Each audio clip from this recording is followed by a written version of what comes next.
One area for improvement in emergency services is the backboard. EMS workers can sustain hand injuries and back overexertion due to the board being low to the ground.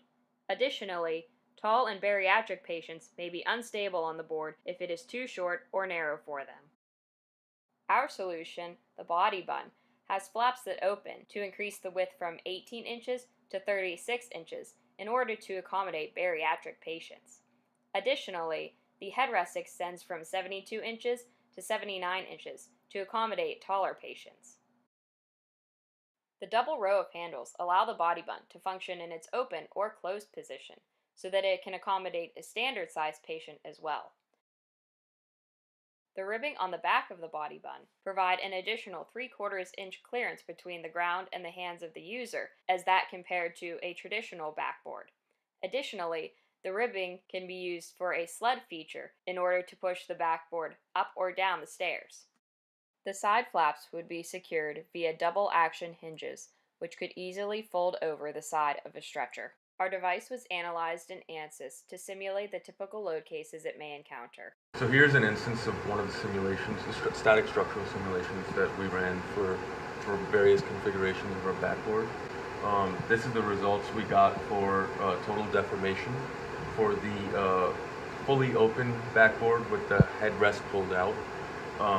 As you can kind of see, we have the highest amount of deformation on the sides near the middle, which is close to where the fixed positions are applied.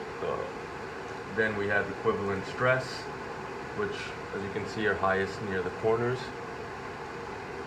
Then we also evaluated things like maximal principal elastic strain and normal elastic strain, as well as maximum principal elastic stress.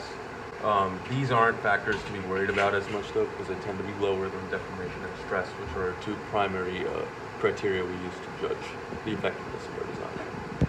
We see on this quarter model scale a demonstration of how a patient would be placed onto the body bun.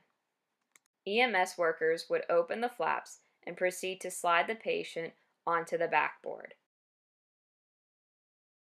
Noticing that the head is unsupported, they could then extend the headrest. The side flaps could then be used to avoid scraping their hands or deadlifting the patient directly from the ground. Without occupying additional space in the ambulance, this backboard addresses safety concerns for patients and EMS workers, giving it the potential to be a great benefit to the emergency service industry.